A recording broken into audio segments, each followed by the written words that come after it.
this is Iram from Concept Learning, and in this video, we shall be talking about IELTS Academic Writing Task 1, that is report writing. And जो question type हम यहाँ पे prepare करने वाले हैं वो है लाइन ग्राफ. आपको पता होगा कि अकेडमिक में राइटिंग टास्क 1 में रिपोर्ट राइटिंग आती है और क्वेश्चन टाइप्स डिफरेंट हो सकते हैं. फॉर एग्जांपल कभी बार ग्राफ आ सकता है, कभी pie chart and so on. तो हमने कुछ कवर कर रखे हैं, कुछ आगे कवर करेंगे. आज हम बात करेंगे लाइन ग्राफ के बारे में. ये अक्सर स्टूडेंट्स को थोड़ा सा कंफ्यूजिंग लगता है in comparison to bar graph and pie chart, लेकिन ऐसा होता नहीं है.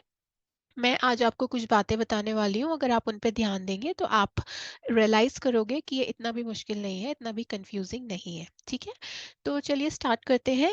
हम यहाँ पे 4 चीज़ों के बारे में मेन बात करेंगे जो मैंने स्क्रीन पे दे रखी हैं.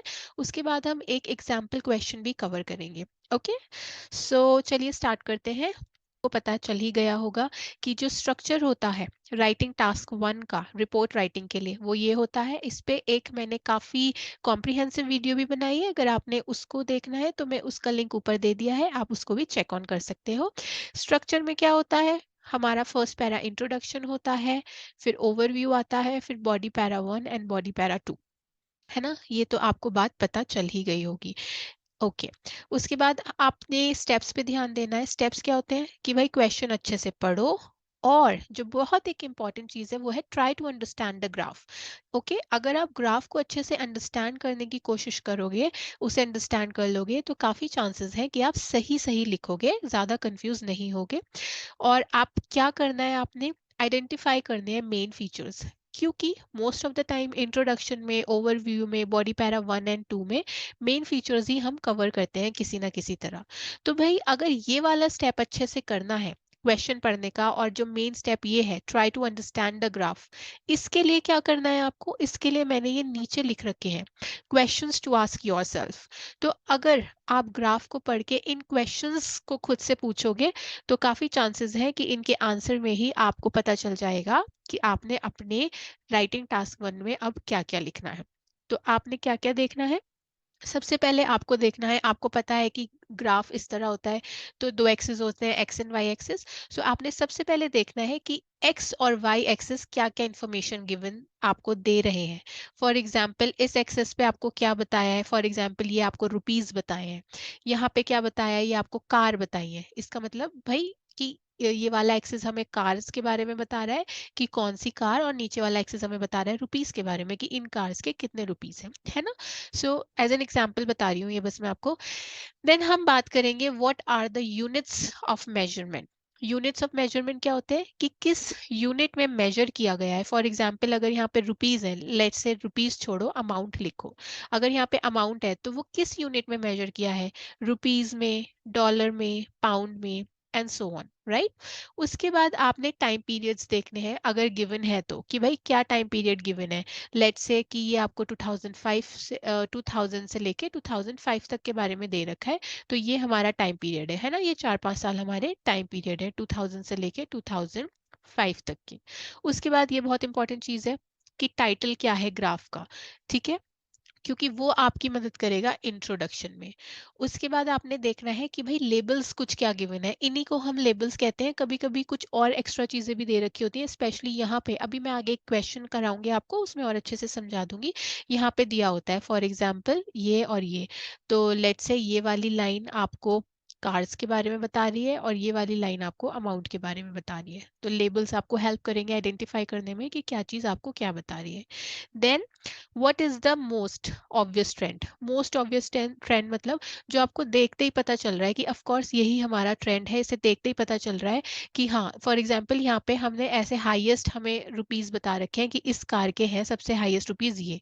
सो हम आगे क्वेश्चन करेंगे, तो आप इस पे गौर करना. ये सारे क्वेश्चंस अगर आप खुद से पूछोगे तो काफी चांसेस है कि आप अपना ग्राफ अच्छे से समझ पाओगे एंड देयरफॉर लिख भी पाओगे. Now moving on, always remember कि हमने कभी भी कोई भी पर्सनल इंफॉर्मेशन नहीं लिखनी है अपनी तरफ से. इफ, बिकॉज, ये सब कुछ नहीं लिखना है. ओके, कोई पर्सनल इंफॉर्मेशन नहीं लिखनी है, वो हम करते हैं ऐसे में. इसमें नहीं, ये राइटिंग टास्क 1 है। ठीक है, ये बिल्कुल प्रिसाइज और एक्यूरेट होना चाहिए उस इंफॉर्मेशन के हिसाब से जो हमें ग्राफ में दे रखी है। और ये बात तो आपको पता ही होगी भाई कि 150 से कम वर्ड्स नहीं लिखने हैं, right. Do not right less than 150। Also आपने ध्यान रखना है कि आप सिमिलैरिटीज लिखो और डिफरेंसेस भी लिखो। ठीक है, हमेशा एक बार कोई भी चार्ट होता है, चाहे वो बार चार्ट हो, लाइन ग्राफ हो, उसमें आपको कुछ ट्रेंड्स होंगे जो एक दूसरे से सिमिलर हैं, कुछ होंगे जो एक दूसरे से डिफरेंट हैं, और कुछ होते हैं कांस्टेंट, वो बदलते ही नहीं है। तो इन तीनों का ध्यान रखना है आपने कि ये तीनों को जरूर देख के लिखना है, तो आपका बॉडी पैरा 1 एंड 2 में आसानी से आ जाएंगे। And yes, always remember to never write conclusion. कुछ स्टूडेंट्स को कभी कभी मैंने देखा है गलती करते हुए कि वो कंक्लूजन भी लिख देते हैं राइटिंग टास्क 1 में। ठीक है, इसको हमेशा याद रखना, राइटिंग टास्क 1 में हम कंक्लूजन नहीं लिखते हैं। There are only 4 paragraphs. ये होता है स्ट्रक्चर, बस बात खत्म। Overview, sorry, introduction, overview, body para 1 and 2 and that's it. All right, तो हम ये क्वेश्चन आज कवर करने वाले हैं। अब आप देखो सामने, ये हमारा लाइन ग्राफ है। इसमें हमसे बोला है क्वेश्चन में that the graph below shows radio and television audiences through out the day in 1992। मतलब पूरे दिन में, मतलब पूरे 24 घंटों में रेडियो और टेलीविजन की ऑडियंस कितनी है। नाउ नीचे इन्होंने लिखा है summarise the information by selecting and reporting the main features and make comparison where relevant. यहाँ हमारा वो वाला पॉइंट यूज होगा कि आपको जो मोस्ट ऑब्वियस ट्रेंड दिख रहा है उसको लिखोगे, सिमिलैरिटीज को लिखोगे एंड डिफरेंसेस को लिखोगे, जो मैं आपको अभी बता रही थी। ठीक है, अब हम मूव ऑन करते हैं। मैं आपको बता रही थी कि हमने क्या क्या क्वेश्चंस खुद से पूछने हैं और उनके जवाब से हमें पता चल जाएगा कि हमने क्या क्या लिखना है। ठीक है, तो अब देखो, अगर हम टाइटल देखें अपने लाइन ग्राफ का, तो टाइटल क्या है? टाइटल है जो सबसे टॉप पे लिखा हुआ है बोल्ड ब्लैक कलर में। ओके, क्या लिखा है? Radio and television audience in UK October to December 1992। तो ये क्या है? ये आपका मदद करेगा इंट्रोडक्शन में। टाइटल हेल्प करता है हमारी इंट्रोडक्शन में। इसको पकड़ लिया हमने। उसके बाद मैंने लेबल्स बोले थे। अब देखो, ये ऊपर आपको रेक्टेंगल में लेबल्स हैं। एक लंबी लंबी लाइन है और डॉटेड लाइंस हैं। तो लंबी लंबी लाइन हमें बता रही है कि लंबी लंबी लाइन डिनोट करती है टेलीविजन को, एंड डॉटेड लाइंस डिनोट करती हैं रेडियो को। चलो भाई, लेबल से ये भी पता चल गया। तो अब लेबल्स को आप इंट्रोडक्शन में तो इस तरह नहीं लिख सकते कि डॉटेड लाइन ये कर रही है और वो, बट यस, ये आपको खुद को समझने में मदद करेगी क्वेश्चन को, है ना। अब आपको पता है कि जो लंबी लाइन है वो टेलीविजन बता रही है, जो छोटी छोटी लाइन है वो रेडियो बता रही है ना। अब चलो एक्स और वाई एक्सिस देखते हैं। क्या क्या बताया है हमें? एक एक्सिस पे बताई है percentage of UK population over 4 years old. मतलब 4 साल से बड़े जो लोग हैं यूके के, उनकी परसेंटेज बताइए, कौन कितना देख रहा है। एंड नीचे क्या बताया? नीचे वाले एक्सेस पे हमें 6, 8, 10, 12, नीचे नून लिखा है, फिर 2, 4, 6, 8, 10, 12, फिर मिडनाइट लिखा है। तो इससे हमें पता चल रहा है कि ये टाइम बताया, टाइम ऑफ डे और नाइट, राइट। तो नीचे हमें टाइमिंग्स दे रखी हैं। तो एक एक्सिस पे हमें परसेंटेज गिवन है, नीचे वाले एक्सिस पे हमें टाइम गिवन है। उस ओके, अब यूनिट ऑफ मेजरमेंट क्या है? जो मैंने आपको बताया था, यूनिट ऑफ मेजरमेंट है परसेंटेज का। Percentage of course 50%, 40%, 30%। एंड नीचे टाइमिंग है, तो टाइमिंग तो ऑफ कोर्स हमेशा एएम पीएम में ही डिनोट होते हैं। तो ये जो भी मैंने अभी आपको क्वेश्चंस कराए हैं, जो क्वेश्चंस आपने खुद से पूछने हैं, उनके सारे के आंसर्स मिल गए। अब इससे क्या होगा? अब हमें अपना, कम से कम कुछ भी नहीं तो इससे ये हुआ कि हमारा इंट्रोडक्शन प्रिपेयर हो गया। इंट्रोडक्शन में हम टाइटल लेते हैं, यूनिट ऑफ मेजरमेंट ले लेते हैं, और देखते हैं कि क्या क्या हमें दे रखा है ना। तो हमारा इंट्रोडक्शन बन गया। और दूसरी बात क्या हुई जो बहुत ही जरूरी है, कि हमें समझ में आ गया कि अच्छा ठीक है, हमारे क्वेश्चन में पर्टिकुलरली हमें ये दे रखा है। समझना हेल्प करता है इंट्रोडक्शन लिखने में। एक्स एंड वाई एक्सिस को समझना हेल्प करता है इंट्रोडक्शन लिखने में। यूनिट्स ऑफ मेजरमेंट हेल्प करते हैं इंट्रोडक्शन लिखने में। और जो भी हमारे, मतलब कुछ भी जो ओवरऑल मैंने मेंशन किए थे क्वेश्चंस अभी है मेरे इंट्रोडक्शन मेन वाले पेज पे, फर्स्ट वाले पेज पे जो मैंने बताया था, वो ओवरऑल किस में हेल्प करते हैं? They help us in understanding the graph overall. ठीक है, तो अब हम क्या करेंगे? अब हम इंट्रोडक्शन लिखने की कोशिश करते हैं, क्योंकि फर्स्ट स्टेप जो था वो हमने क्लियर कर लिया है। हमने सारे क्वेश्चंस पूछ लिए हैं खुद से और हमें कुछ इन्फॉर्मेशन मिल गई है। That helps us in writing our introduction. So let's start writing की हमने नीचे लिख रखा है the given line graph illustrates the proportion of people in the UK who watch television and listen to the radio over 24 hours from October to December in the year 1992. ये आप इस information को जो हमें यहाँ से मिली है ये आप किसी भी तरह पैराफ्रेज कर सकते हैं, इट्स अप टू यू। इसका एक तरीका ये था, आप किसी भी तरीके से कुछ भी वर्ड्स सिनोनिम्स यूज करके इसको पैराफ्रेज अपनी लैंग्वेज में आसानी से कर सकते हो। इट्स जस्ट एन एग्जाम्पल कि मैंने कैसे लिखा है, right. Now moving on to the overview. होता है ओवरव्यू के लिए, जैसे मैंने आपको बताया था, आइडेंटिफाई करने होते हैं जनरल ट्रेंड्स। जनरल ट्रेंड्स मतलब जो देखते ही आपको पता चल रहे हैं कि अच्छा ये हो रहा है। फॉर एग्जाम्पल मुझे देख के पता चल रहा है कि मैक्सिमम लोग जो टीवी देखते हैं वो शाम के वक्त देखते हैं, है ना। और मुझे देखने से पता चल रहा है कि रेडियो लोग सुबह के वक्त देख रहे हैं ज्यादा से ज्यादा, ठीक है। और ओवरऑल अगर मैं कंपेयर करूं तो मुझे अगर परसेंटेज वाइज देखो तो ऐसा पता चल रहा है कि लोग टीवी ज्यादा देखते हैं और रेडियो को कम सुनते हैं ओवरऑल, ठीक है। और एक और आपने चीज याद रखनी है कि कभी भी ओवरव्यू में जो आप लिखने वाले हो उसको डिटेल में नहीं लिखना है। बस जो भी इंफॉर्मेशन आपने आइडेंटिफाई की है उसको लिस्ट कर दो एक हिसाब से, डिस्क्राइब नहीं करना है, बिकॉज डिस्क्राइब हम करते हैं बॉडी पैरा 1 और 2 में। सो लेट्स सी इस इंफॉर्मेशन ये जो हमने गैदर किया है इसके हिसाब से हमारा ओवरव्यू कैसा बनेगा। ये मैंने लिख दिया है हमारा ओवरव्यू इस इंफॉर्मेशन से जो भी मैंने गैदर की थी। तो हमने क्या लिखा है, overall a significantly greater percentage of the TV audience watched it in the evening while radio had the most listeners in the morning. Over the course of each day and night, more people watch TV than listen to the radio. अच्छा, एक बात हमेशा ध्यान रखना कि जो हमारा overview है वो हम हमेशा ओवरऑल से स्टार्ट करते हैं। ओवरऑल के बाद कॉमा लगाना है ना, आगे आपने जो भी बात करनी होगी कर लेना। एंड थोड़ी सी वोकैबुलरी पे ध्यान दो। देखो मैंने यूज किया है अ सिग्निफिकेंटली ग्रेटर परसेंटेज, राइट। फिर मैंने यूज किया है वाइल, फिर मैंने यूज किया है over the course, and that's it. तो थोड़ा सा इस तरह आप अपनी वोकैबुलरी को अच्छा कर सकते हो, राइट। अब हम मूव ऑन करते हैं बॉडी पैरा 1 और 2। अब हम बात करते हैं बॉडी पैरा 1 और 2 की।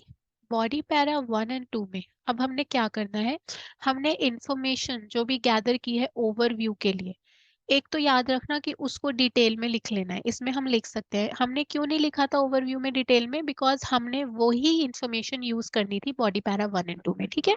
तो ओवरव्यू में सिर्फ लिस्ट कर दिया, बॉडी 1 और पैरा 1 और 2 में उसको कॉम्प्रिहेंसिवली डिटेल में बता दो। और भी आप क्या ऐड कर सकते हो आप सडन इंक्रीज ऐड कर सकते हो। फॉर एग्जाम्पल कोई चीज 5% थी, सडनली वो सबसे ज्यादा कितने में इंक्रीज हो गई, 15% हो गई, तो है ना, तो 10% इंक्रीज हो गया। इसी तरह सडन डिक्रीज देख सकते हो, कांस्टेंट देख सकते हो। कांस्टेंट का मतलब होता है, देखो इंक्रीज का मतलब जो चीज बढ़ रही है, डिक्रीज का मतलब जो चीज घट रही है, और कांस्टेंट का मतलब जो सेम टू सेम है ओवर द ईयर, उसमें कोई चेंज ही नहीं आ रहा है। और आप क्या देख सकते हो, मैक्सिमम और मिनिमम, कि सबसे ज्यादा हाईएस्ट क्या चीज है, लोएस्ट क्या चीज है। तो इस इंफॉर्मेशन को, ये दो तरीके की इंफॉर्मेशन है जिसको आप गैदर करके अपने हिसाब से डिवाइड कर सकते हो इस इंफॉर्मेशन को बॉडी पैरा 1 और 2 अकॉर्डिंगली। ऐसा कोई रूल नहीं है कि बॉडी पैरा 1 में आपने इंक्रीज लिखनी है, बॉडी पैरा 2 में डिक्रीज लिखनी है, या इसमें इंक्रीज डिक्रीज लिखनी है, इसमें anything anything you can use, ठीक है, एनीथिंग। एक एग्जाम्पल बता देती हूँ किस तरह आप डिवाइड कर सकते हो इस इंफॉर्मेशन को। तरीका हो सकता है, जैसे कि आप किसी भी तरीके से लिख सकते हो, this is just an example, ठीक है। तो इसमें हमने किस तरह किया है, बॉडी पैरा 1 में इंक्रीज और कांस्टेंट बता दो, बॉडी पैरा 2 में डिक्रीज बता दो, या फिर बॉडी पैरा 1 में इंक्रीज और डिक्रीज बता दो, बॉडी पैरा 2 में कांस्टेंट बता दो। कुछ भी एक्स वाई जेड कर सकते हो आप, it's totally up to you. So अब देखते हैं कि मैं किस तरह बनाऊंगी इसके बॉडी पैरा 1 और 2, okay. It will just be an example, आप किसी भी तरह उसको कर सकते हो। मैंने लिखा है less than 10% people watch TV between 1 a.m. and 12 noon, but at 4 p.m. this figure increased rapidly,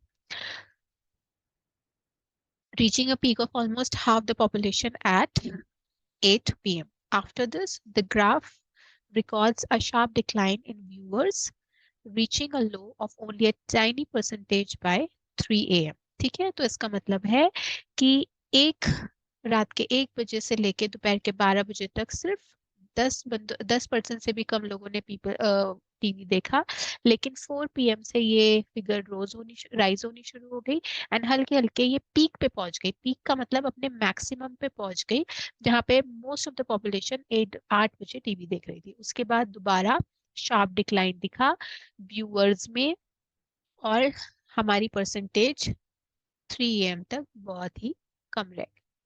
ठीक है।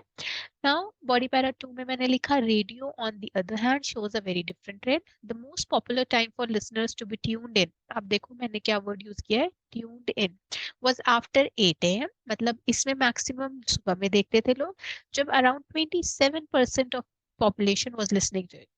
After a brief peak, the numbers dropped steadily to barely 2%, and apart from the fluctuations around 4 PM and 10:30 PM, the percentage of listeners remained low overnight before beginning a rapid ascent from 6 to 8 AM. So इसमें बातें वही लिखी हैं, बस paraphrasing देखो किस तरह की है कि रेडियो का ट्रेंड टीवी से डिफरेंट था। एक जगह जहां टीवी के लोग रात को ज्यादा देख रहे थे, वहीं पे 8 AM के करीब सबसे ज्यादा लिसनर्स थे रेडियो के।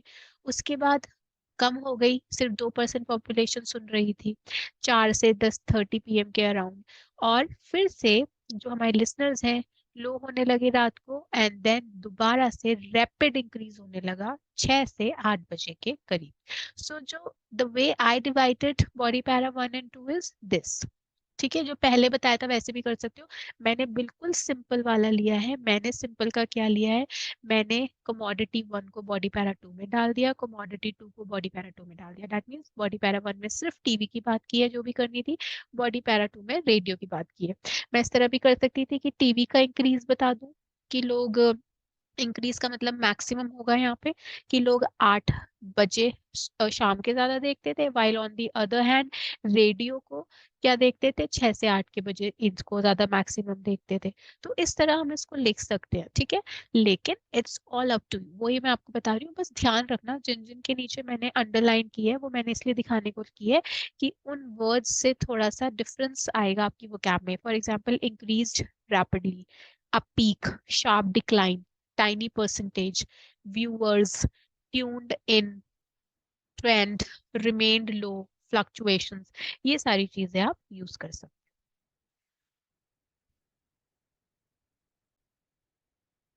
All right, तो here our video comes to an end. पूरी तरह खत्म करने से पहले हम थोड़े से रिवीजन और टिप्स देख लेते हैं। क्या है, ऑलवेज रिवाइज। जब भी आपका लिखा जाए कंप्लीटली तो हमेशा रिवाइज करना है। स्टूडेंट्स बहुत बड़ी गलती करते हैं, रिवाइज नहीं करते हैं। सिली सिली मिस्टेक जो आपने कर रखी होती है रिवीजन से, आप उनको आइडेंटिफाई करके रेक्टिफाई जब भी के जब भी कर सकते हो। So always revise for grammar, word count and spellings. Right in according with the structure. दो स्ट्रक्चर गिवन है, intro, overview, body para 1 and 2, ऐसे ही लिखना है। जो क्वेश्चंस आपको मेंशन किए थे, आज the question mention in the beginning of the video to understand the graph well. अगर आपने ग्राफ अंडरस्टैंड अच्छे से करना है, जब तक अंडरस्टैंड नहीं करोगे अच्छे से लिख नहीं पाओगे। देयरफॉर जो क्वेश्चंस मेंशन किए थे उनको प्लीज खुद से पूछना जब भी आप कर रहे हो अपना ग्राफ चार्ट या ये सब रिपोर्ट राइटिंग, आपका जरूर अच्छा होएगा। और पहले ही रफ वर्क में divide the content in body para 1 and 2 beforehand in rough work to save time and to avoid confusion. Students क्या करते हैं कि बस लिखना शुरू कर देते हैं। लिखना एकदम से मत शुरू किया करो, कम से कम 3 से 4 मिनट अपने प्रिपरेशन को दिया करो। प्रिपरेशन में सब कुछ आता है जो मैंने आपको स्टेप्स वगैरह बताए थे, क्वेश्चन पढ़ना, ग्राफ को पढ़ना, क्वेश्चन पूछने, जो कंटेंट आपने आइडेंटिफाई किया है उसको डिवाइड करना कि मैंने किस में क्या लिखना है। सो ये रफ वर्क में पहले ही कर लिया करो, सो दैट बाद में आप बार बार ना इरेज कर रहे हो। स्टूडेंट्स ये तो लिखते हैं फिर 10 बार मिटाते हैं, टाइम भी वेस्ट होता है और आपका पेपर भी गंदा सा हो जाता है, तो कंफ्यूजन हो जाती है ऊपर नीचे क्या लिखा हुआ है। ओके, सो आई होप ये वीडियो आपके लिए हेल्पफुल रही होगी। आगे काफी वीडियोस और भी आने वाली हैं, एंड जब तक आप इसे प्रैक्टिस कीजिए, in case of any query ask via comments, या फिर आप हमें इंस्टाग्राम पे मैं अपनी हैंडल का जो लिंक है वो मैं डिस्क्रिप्शन में डाल रही हूँ, आप डायरेक्टली हमें इंस्टाग्राम पे भी कांटेक्ट कर सकते हैं। Okay, so till then keep practising, bye bye and all the very best.